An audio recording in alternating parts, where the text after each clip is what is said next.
Y lo que vamos a estar estudiando ahorita se llama la destrucción del imperio de la muerte. Y vamos a ver en qué consiste esta enseñanza. De por sí a mí el título me llama la atención y me gusta porque son buenas noticias. Repítoles, la destrucción del imperio de la muerte. El versículo 14 lo explica así. Porque así como los hijos, nosotros los seres humanos, comparten la sangre y la carne. Está hablando de nuestra naturaleza. De hecho, estaba estudiando, amigos y hermanos, que los judíos, rabinos, cuando hablan de los términos carne y sangre, hacen referencia a los hombres, pero no solamente a nosotros los hombres, sino a la debilidad de nosotros los hombres. Si alguien no se ha dado cuenta, amigos y hermanos, los seres humanos somos bien débiles. ¿Cuántos dicen amén? El más fortachón que se crea de nosotros somos débiles. La Escritura dice, nosotros estamos rodeados de debilidad, carne y sangre, y Dios, a través de Cristo Jesús, se identifica con nosotros en esa condición. Romanos lo explica así: Dios envió a su propio Hijo en semejanza de nuestra carne pecaminosa. Y ahorita explicamos, en semejanza. Y por el pecado, y por causa del pecado, condenó al pecado en la carne. Con esos versículos se nos enseña, compadres y amigos, que todos nosotros hemos vivido sometidos al pecado. ¿Dices amén? Amén. El pecado para nosotros es una fortaleza invencible. Y nosotros tenemos en Jesucristo nuestro Señor buenas noticias. Él participó de una misma carne y una misma sangre, en el sentido de que se encarnó como nosotros, a diferencia de que Él nunca pecó. Y cuando Él no peca, vence al pecado y con su propia vida, venga conmigo que esto es lo que muchos no entienden. Cristo participa de una naturaleza como esta y con su propia vida venció al pecado. Significa que ni una sola vez pecó, ni de mente, ni de acción, ni de sentimientos, ni de vocabulario. Nunca pecó y con ello demostróle al enemigo que él tiene el poder sobre el pecado, 1, y 2, y que con su propia carne pudo vencer al pecado, cosa que nosotros los hombres nunca hemos podido hacer. Es decir, Cristo vivió una vida justa, una vida sin pecado, una vida que, gracias a Dios, que con esa victoria condenó al pecado en su propia carne. Y esto es lo que tenemos que ensalzar. Amigos y hermanos, ningún otro ser humano ha podido realizar semejante logro. ¿Me explico lo que estoy diciendo? Ni Moisés, ni Buda, ni Mahoma, ni el buen Abraham, ni Pablo, ni Pedro, ni, con todo respeto, la bendita María, ni ustedes, ni yo, hemos podido vencer el pecado en nuestra propia carne. No se puede. Entonces, el autor escribe con esa idea, dándonos a entender que la victoria de Cristo puede llegar a ser nuestra misma victoria cuando nosotros ponemos nuestra fe en Cristo, porque Él es el justo y Él es el que justifica, y de esa manera se nos están abriendo los ojos. El autor ha dado en el blanco. Cristo se identifica con nosotros, que vino a tomar forma humana, y no solo eso, sino venció al pecado por nosotros para abrirnos el camino a la justicia. Dice el mismo versículo 14, porque así como los hijos comparten la sangre y la carne, también Él participó de ellas, carne y sangre, y aquí es donde queremos llegar, para destruir con la muerte, mejor dicho, con su muerte, al que tenía el poder de la muerte, es decir, al diablo. Este es uno de mis versículos favoritos personales. Ese versículo nos dice que Cristo con su muerte no fue vencido. Amigos y hermanos, con la Biblia descubrimos que era necesario que Cristo muriese en la cruz, pero eso no fue una derrota, eso fue una victoria. Con su muerte en la cruz, Él vino a destruir la muerte, vino a destruir al diablo y al imperio de la muerte, y vamos a ver cómo ello trabaja. El versículo se ve muy bonito, pero nos explica que en realidad existe el diablo y en realidad existe también el imperio de la muerte. Cómo la muerte de Cristo pudo destruir al diablo, número 1, y cómo la muerte de Cristo pudo destruir al imperio de la muerte. ¿Cómo está eso? Gracias a Dios por la Biblia, que nos va a ayudar a entender estos principios. ¿Qué influencia práctica ha tenido sobre nosotros la muerte y el diablo? ¿Cómo es que Jesucristo, exclusivamente Jesucristo, nos ha librado de la influencia de la muerte y del diablo? Vamos con la Biblia a responder. Sabemos por la Biblia que el diablo, Génesis, Al inducir al hombre, a Eva y a Adán a pecar, chequen esto, el mismo diablo condujo al hombre a la misma muerte. ¿Me explico lo que estoy diciendo? Es decir, muerte, sentido bíblico, significa separación. Dios santo, verdadero, con sus leyes, el hombre, fuimos separados de Dios, del Creador, por causa del pecado. Y me atrevo a sugerir, de acuerdo a lo que leemos en Génesis 3, que si el diablo no hubiera estado presente en el Edén, amigos, tal vez el hombre nunca hubiera caído. Pero ese nefasto personaje intervino a medida que influyó para que se cometiera el pecado original. Génesis lo dice así. Dios le dijo a Adán, mas del árbol de la ciencia, del bien y del mal no comerás. En muchos maestros de escuela dominical y estudiantes nos preguntamos, ¿qué es eso de la ciencia del bien y del mal? ¿Acaso Adán no conocía el bien? Pues sí conocía el bien. Es un hebraísmo, es una expresión que significa el conocimiento, en otras palabras significa el conocimiento de todas las cosas. Y esa es una grande tentación para todos los hombres. Compadres y amigos, entendamos algo. Nunca llegaremos a conocer todas las cosas. ¿Están felices por eso? Amén. ¿Lo acepto? Amén. Pero una de las más grandes tentaciones del hombre es conocimiento, sabiduría, que se nos llame el sabelotodo, hasta el cerebro le sale humo, tiene una respuesta para todas las preguntas. Esa es una ilusión vana. Ninguno de nosotros tenemos, y nunca en la tierra humana llegaremos a conocer todas las cosas, y por ahí viene el diablo. Le dice, Dios le dijo primero, mira, no vas a comer de este árbol, porque el día que llegues a comer de este árbol, ciertamente morirás. La vida real, Dios no nos va a programar como robots. Dios siempre en la vida real nos va a decir lo que es bueno y vamos a ser tentados siempre por diferentes áreas, todos los seres humanos. ¿Me estoy explicando lo que estoy diciendo? La vida cristiana es una vida de opciones, ya sea por el bien o ya sea por el mal, donde para el ser humano siempre vamos a tener el camino de la vida, de la justicia o el camino de la maldad. Ese es el verdadero Dios justo que ha creado a los hombres, y el hombre tenemos la capacidad y la bendición de decidir a qué dirección queremos ir. En fin, eso Dios dijo, ciertamente morirás, y cuidado que Dios no dice mentiras. Si el hombre peca, Dios le dijo, ciertamente morirás. Pero aparece la serpiente, Génesis 3. Entonces la serpiente le dice a la mujer, mira, Dios dice morirás y la serpiente dice no morirás. Es la eterna lucha todavía entre el bien y el mal. Y hago corto el comentario. Aunque hay una lucha entre el bien y el mal, amigos y hermanos, el bien es más poderoso, Dios es todopoderoso y el mal es un enemigo vencido. Pero allá vamos en el estudio. Versículo 5. Si no sabe Dios es un aguafiestas, es lo que está diciendo aquí la serpiente. Si no sabe Dios que el día que comáis de él, serán abiertos vuestros ojos y seréis como Dios, sabiendo el bien y el mal. Otra vez, nos damos cuenta de cómo trabaja el diablo, con dos tácticas en esos versículos en pantalla. Número 1, contradice al Dios Todopoderoso. Dios dice, aquí están sus leyes. El diablo viene y tergiversa todo eso y dice, no, Dios se equivocó, Dios exageró o Dios te está echando a perder la fiesta.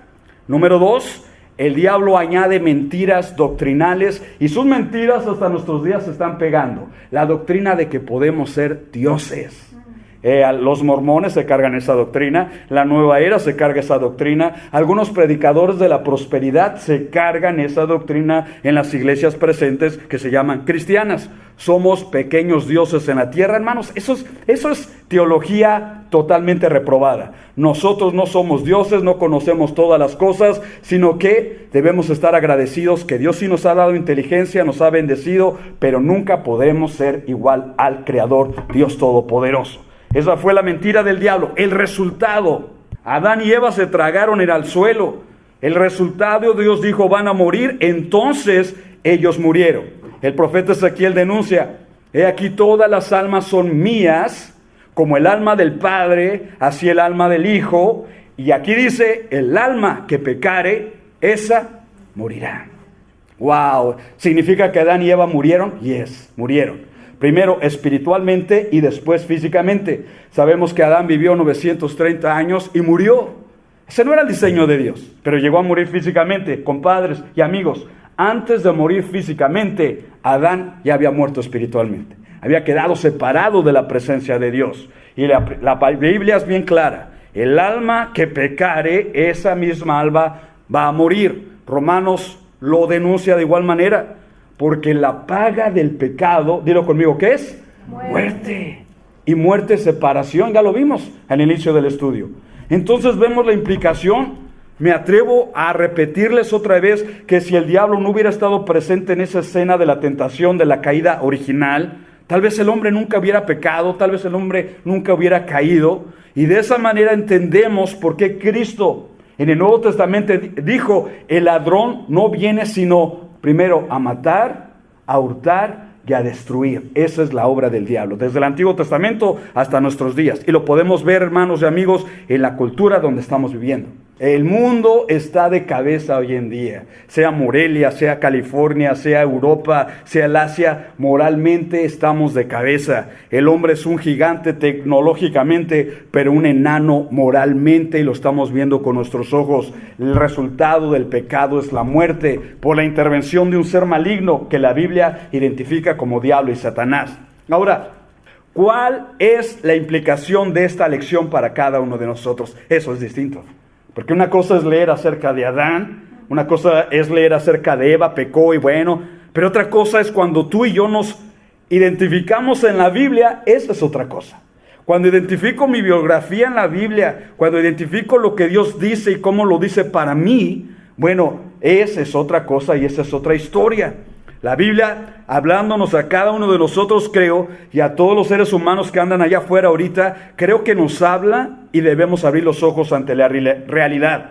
Romanos 2 dice, mas sabemos que, y no son buenas noticias, por eso lo subrayé, mas sabemos, dice Pablo, que el juicio de Dios contra los que practican tales cosas es según verdad. Y el 3 dice, y pensáis esto, oh hombre, que tú escaparás del juicio de Dios. Esto me abrió los ojos a mí personalmente. Cuando estaba leyendo, bueno, muy malo para Adán, muy malo para Eva, pero aquí me dice y nos dice a todos los que con honestidad abrimos la Biblia, nos está diciendo, date por enterado que vas a encarecer el juicio de Dios. Y estos no son buenas noticias. Todo pecador, toda alma, debemos darnos cuenta de este principio. Vamos a encontrar, número 1, el juicio de Dios contra todos los pecadores. Y número 2, ¿quién de ustedes o quién de nos piensa que podemos escapar del juicio de Dios? Yo he encontrado gente que dice, es que yo no creo en Dios. Es que eso lo enseña tu Biblia, de tu iglesia, de tu religión, pero yo no creo esas cosas.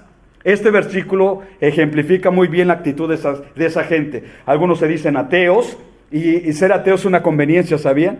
Porque cuando una persona se dice ateo, no creo en Dios, no creo en sus leyes, no tengo leyes morales de Dios sobre mi vida, puedo hacer lo que quiera. Bueno, este versículo en la Biblia nos dice, se equivocan. Todos los seres humanos estamos sujetos al juicio de Dios, y no hay ni una sola persona que pueda decir, yo me escapo del juicio de Dios. Yo voy a salirme con mi propia historia con el juicio de Dios. No, para nada. Sabemos que todos hemos de morir. Hebreos 9:27 está establecido que el hombre muera una sola vez, no hay reencarnación, una sola vez se vive y después de esto viene el juicio. Es lo que dice la Escritura. Ahora, esa es, compadres y amigos, la situación de todos los seres humanos, encarar el juicio de Dios. Ninguno de nosotros se puede escapar. Reyes, grandes, pequeños, famosos, artistas, todos estaremos compareciendo delante de la justicia de Dios. La Biblia todo lo encierra bajo pecado porque es la realidad, somos pecadores. Pero no es el fin de la historia, es el 50% de la historia. Es entonces cuando Dios, el creador, chequemos cómo trabaja esto. El Dios que nos crea, ese mismo Dios interviene en nuestra historia que está desagradable, que está descompuesta. Ese mismo Dios que nos crea se convierte también en el mismo Dios ahora Salvador. Y esto es lo más maravilloso de la historia en la Biblia. O sea que la Biblia presenta a Dios como creador, amén. Pero nosotros caímos, amén. Y la misma Biblia nos presenta a Dios como el Salvador, que es una ecuación bien linda y bien preciosa. Y mira que vamos a hablar de corazón a corazón para que te identifiques y me identifique. Cuando abro la Biblia y en estos páginas y versículos, me llego a enterar y a descubrir de que Dios es un bendito Salvador, hermoso, eterno, un grandioso Dios con grande misericordia, un eterno Salvador. Y cuando volteo a ver a mi vida, no sé la de ustedes, lo digo con respeto, cuando vemos lo terrible que nos hemos portado sin Cristo, las sonceras, las tonteras, lo terrible que hemos hablado, etcétera, me doy cuenta que esta ecuación trabaja. Es decir, un grande Dios Salvador que se interesa en grandes pecadores como nosotros. ¿Están conmigo lo que estoy diciendo? ¿Qué necesidad tiene Dios de buscarnos a lo que se echó a perder, a lo que desobedeció, a lo necio, a lo vil, a lo menospreciado, a lo ignómito, a lo vergonzoso de tu vida y de mi vida? ¿Qué necesidad tiene Dios santo de amor de buscarnos, encontrarnos, salvarnos, limpiarnos y encima de eso adoptarnos como sus hijos? Respuesta: ninguna. Pero Él lo hizo, Él lo hace y Él se deleita en salvar a pecadores por su mera gracia. Y yo digo, alabado sea el nombre del Señor, para que nos demos cuenta de cuán grande es Dios y cuán hermosa y grande es su misericordia. Ahora, Dios interviene, repítoles, cambiando la historia de los seres humanos, de los creyentes en Cristo, con la destrucción del imperio de la muerte. Y vamos a ver cómo toma lugar este suceso que encontramos descrito en la Biblia en varias facetas. Cuando Dios destruye el imperio de la muerte, lo hace en diferentes facetas. Faceta número 1, o inciso A: Dios destruyó ese imperio con la vida eterna dada, no a todo el mundo, porque la Biblia dice que esa vida eterna es dada solo a los creyentes en el sacrificio, en la persona y en la obra de Cristo Jesús. Efesios dice: y Él os dio vida a vosotros cuando estabais muertos en vuestros delitos y pecados. Decimos amén. Así te encontró el Señor, compadre, y así me encontró. Hay veces que yo no sé por qué la gente tenemos a veces la idea de que los pastores hemos sido la gente más buena que ha habido en todo el universo antes de Cristo. ¿Sí me explico? Usted no rompía una coca, pastor. Usted era un ángel que cantaba en el coro. Sí, como no, un ángel caído por seguro. ¿Me explico? Todos nosotros, hermanos, fuimos encontrados por Dios cuando estábamos muertos, totalmente muertos en nuestros delitos y arrastrando nuestros pecados. Mira cómo Dios contradice la obra de Satanás. Como Dios no quedó muy contento con la intervención del diablo. El diablo es el enemigo de Dios, es el enemigo del hombre. Y fíjate cómo atacó el diablo. A lo que Dios más apreciaba, la creación especial de Dios no son los ángeles, no era la tierra. La creación más especial de Dios somos nosotros los hombres, la humanidad. Y es ahí donde atacó el diablo, para separarnos a los hombres de Dios. Y a medida Dios responde con un contraataque definitivo y mucho más grande y poderoso.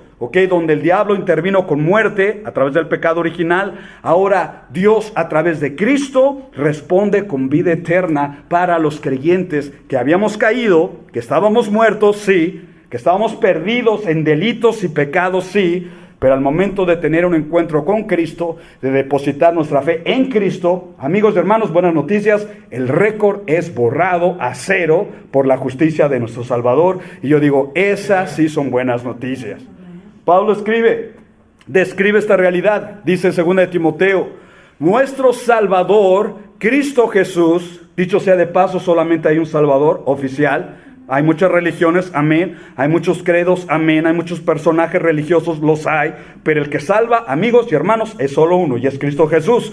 Él destruyó, dice, la muerte. Y ahorita vamos a explicar cómo que destruyó la muerte. Bueno, Cristo Jesús destruyó la muerte y sacó a la luz, para que todos la vean, para que todos se den noticia de esto. Sacó a la luz la vida incorruptible. Versión Reina Valera 60 dice: sacó a la luz la inmortalidad. En el griego original dice vida sin corrupción. Es decir, los cuerpos no van a ser más destruidos por la muerte. No va a haber más separación espiritual de parte de Dios. Y lo hizo a través del Evangelio. En pocas palabras, ese versículo y todo el Nuevo Testamento enseñan que nadie más puede darnos vida eterna excepto Cristo Jesús. Y yo digo, amén. Gloria a Dios. Amigos, y qué lindo es cuando nos damos cuenta de eso. Cristo habló de una manera sencilla, para gente sencilla como nosotros, declaraciones como esta: yo soy el camino. ¿Quién no entiende eso? Yo soy la verdad, y yo soy la vida, y nadie viene al Padre sino por mí. ¡Wow! ¡Qué palabras tan sencillas! Son sencillas para que las entendamos y realicemos que Cristo está sacando donde había muerte, donde había destrucción. Cristo saca la vida a través de su propia vida, la vida eterna, para bendecir a todos los creyentes en el Evangelio. A tal manera que Cristo habla con esta autoridad. Apocalipsis, dice Juan, al verlo, Cristo resucitado en la visión, no puede describirlo bien Juan, y me gusta esto. ¿Quién puede describir la majestuosidad de Dios? Nadie. El que creó el cielo, la tierra, el universo, macrocosmos, microcosmos. Bueno, Juan dice, cuando yo lo vi, caí a sus pies como muerto. Pero él, poniendo su mano derecha sobre mí, me dijo, no tengas miedo. Creo que esas son palabras alentadoras. Cuando veamos a Jesús, ustedes y yo, hermanos, cómo describirlo. Pero él dice, no tengas miedo, y se identifica. Yo soy el primero y el último.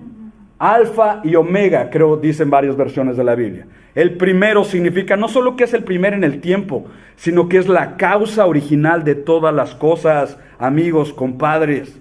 Y el último, Él sabe todas las cosas, todo está bajo su poder, todo está bajo su conocimiento. Yo soy el que vive y estuve muerto, pero ahora vivo por los siglos de los siglos.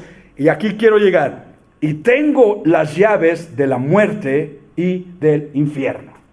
En el mito popular de allá afuera, de las religiones y de las tradiciones, pintan al diablo como algo que no es en realidad, como que él es el que gobierna en el infierno. No sé si hemos escuchado ese pensamiento, que tiene un trono, una corona, un tridente, y él es el rey sobre el infierno, y la última palabra de lo que él dice se hace en el infierno. Eso no aparece en la Biblia.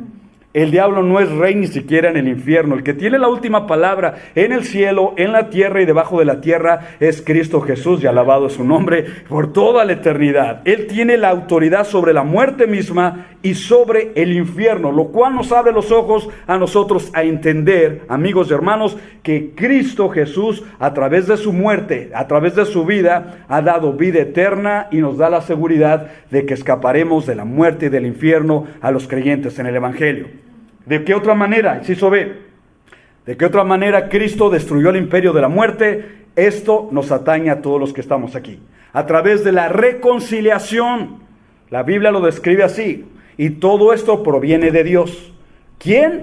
Dios nos reconcilió consigo mismo por medio de Jesucristo. Y nos dio el ministerio de la reconciliación, significa la predicación del Evangelio. Cuando usted y yo predicamos el Evangelio, esto me gusta, y aunque no me gusta, está en la Biblia. Predicar el Evangelio no es andar mandando gente al infierno. ¿Me explico lo que estoy diciendo? Y vemos aquí a alguien con un ídolo, con la pulsera mecánica o magnética aquí, con el chupacabras colgado en el pescuezo. Y muchos de nosotros lo primero que tenemos que hacer o que hacemos es condenarlos. Condenarlos y te vas a ir al infierno, hijo de Buda, hijo del infierno. No, hermanos, olvídense. Predicar el Evangelio es anunciar que somos pecadores, pero que hay reconciliación entre Dios y nosotros a través de Cristo Jesús. Y quiera Dios que ustedes y yo seamos ministros de esta reconciliación, donde quiera que estemos y donde quiera que vayamos. Dice el 19, que Dios, propósito de Dios, Dios estaba en Cristo, chequemos, reconciliando consigo al mundo, no tomándonos en cuenta nuestros pecados, y nos encargó a nosotros la palabra de la reconciliación, significa de la predicación del Evangelio. Qué bonita es la palabra de Dios. Este versículo te da garantía, y me da garantía, que Dios dice, me olvido de tus pecados, quedan en lo profundo del mar, borrón y cuenta nueva, y yo digo, gracias a Dios. ¿Puedes dormir tranquilo? Amén. ¿Puedo dormir tranquilo? Seguro. ¿Por qué? Porque tenemos la seguridad y la certeza de que Dios dice, no te tomo más en cuenta esos pecados pasados. La predicación del Evangelio es una invitación a la reconciliación. Y cuando predicamos reconciliación, chequemos, el imperio de la muerte viene a caer, viene a debilitarse por la predicación de la reconciliación basado en las Escrituras de la palabra del Señor. Sin Cristo no hay reconciliación. Por eso la Escritura nos abre los ojos.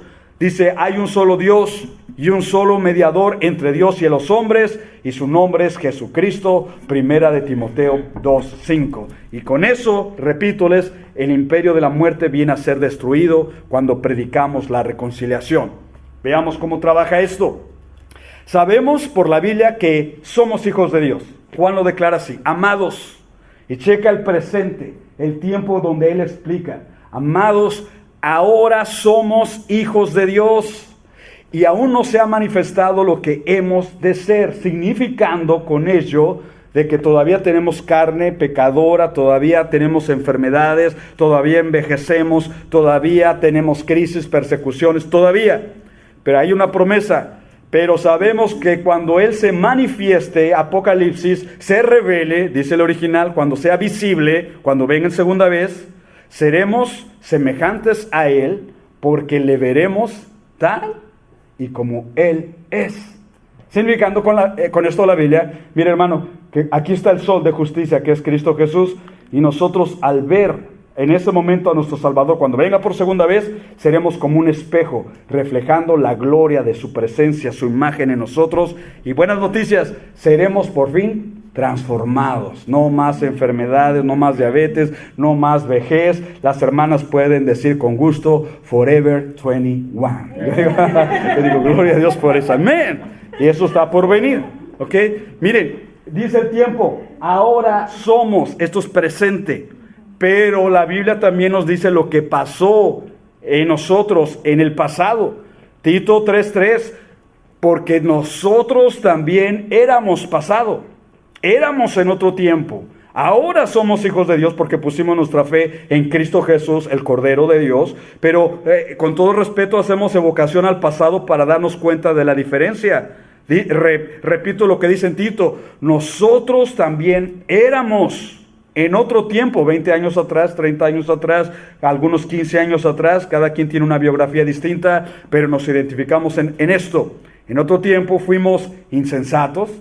Aquí hay gente que le dices a la gente, a mí nadie me dice lo que tengo que hacer, es muy mi vida, yo me lo busqué, etcétera. Así éramos de insensatos, éramos rebeldes, extraviados, esclavos de concupiscencias y deleites diversos, marihuana, alcohol, drogas, tú nómbralo, yo lo nombro, viviendo en malicia, pleitos, envidia, aborrecibles y aborreciéndonos unos a otros, y a veces en la misma casa donde vivíamos. ¿Decimos amén eso? Amén. Gracias, amén. A veces es difícil aceptar la realidad, pero esos éramos ustedes y yo, compadres y amigos. Y lo más maravilloso es que nadie se cambió por sí mismo. Yo no me cambié, tú no te cambiaste, no podíamos. El que nos cambió se llama Cristo Jesús, que cambia la mente, el corazón, y puso su Espíritu Santo dentro de nuestras vidas. Yo digo amén a eso. Mira, inciso número C o letra C, cómo se mengua, cómo se destruye el imperio de la muerte. Se hace destruyendo o derrotando al mismo enemigo, es decir, a diablo y Satanás.